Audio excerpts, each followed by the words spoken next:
এখানে ক্ষমতায় যাওয়া, মেয়র হওয়া, চেয়ার এগুলা কোনো মুখ্য বিষয় না। আমার কাছে একদমই এটা না। আমার কাছে মুখ্য বিষয় হচ্ছে আজকে ন্যায় বিচার পেয়েছি।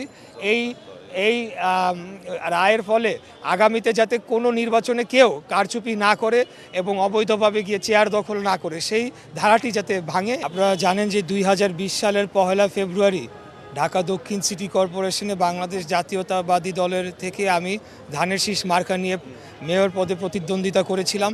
তখন আপনি সহ সমস্ত মিডিয়ার ভাইরা আমার সাথে ছিলেন। নির্বাচন পূর্ববর্তী 1 মাস যে প্রচারের সময় থেকেই আমাদের উপরে হামলা করা হয়, আমাদের নেতাকর্মীদের রক্তাক্ত করা হয়, আমাদের মাইক ভেঙে ফেলা হয়, পোস্টার ছিঁড়ে ফেলা হয়, কাউন্সিলর প্রার্থীদেরকে গ্রেফতার করে নিয়ে যাওয়া হয়। এর মধ্যেও আমরা নির্বাচনের দিন যখন আমরা যাই বিভিন্ন কেন্দ্রে, তখন আমরা দেখতে পাই যে আমাদের কোনো পোলিং এজেন্টদেরকে সেখানে থাকতে দেওয়া হয় নাই, সকলকে মারধর করে বের করে দেওয়া হয়।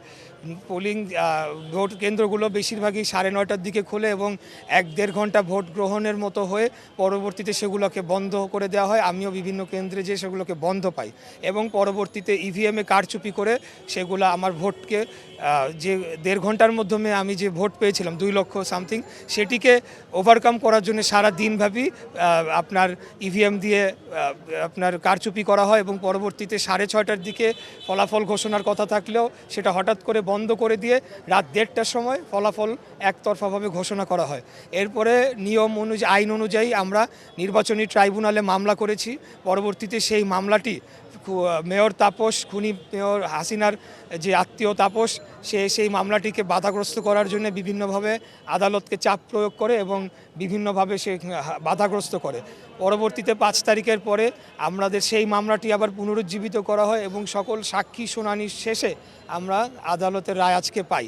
তো আমি বলতে চাই যে আমার অনুভূতিটি হচ্ছে এই যে আমি ন্যায় বিচার পেয়েছি। এখানে ক্ষমতায় যাওয়া, মেয়র হওয়া, চেয়ার এগুলা কোনো মুখ্য বিষয় না। আমার কাছে একদমই এটা না। আমার কাছে মুখ্য বিষয় হচ্ছে আজকে ন্যায় বিচার পেয়েছি।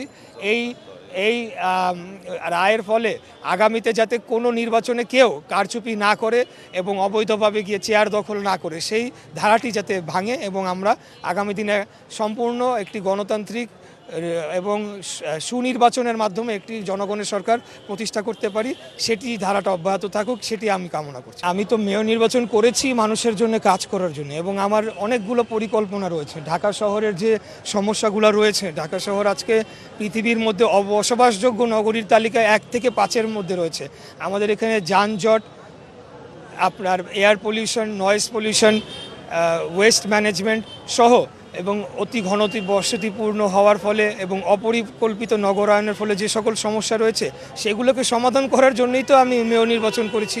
আমাদের নেতা দেশনায়ক জনাব তারেক রহমান, উনি আমাকে প্রতিনিয়ত তখন গাইড করেছেন, আমার ম্যানিফেস্টো তৈরিতে উনি সাহায্য করেছেন, উনি যেভাবে বলেছেন কাজ করেছে। এবং আমাদের সিনিয়র নেতৃবৃন্দ আমার পাশে, আমার অত্যন্ত শ্রদ্ধেয় আমার চাচা জনাব রুহুল কবির রিজভী আহমেদ রয়েছেন, ওনারা যেভাবে আমাকে সমর্থন দিয়েছেন সেটা তো জনগণের জন্য কাজ করার জন্যই। হ্যাঁ, এখন আমি শপথ নিব কি নিব না এটা হলো সম্পূর্ণ দলীয় সিদ্ধান্ত, যেটা আমি ইতিপূর্বে বলে এসেছি।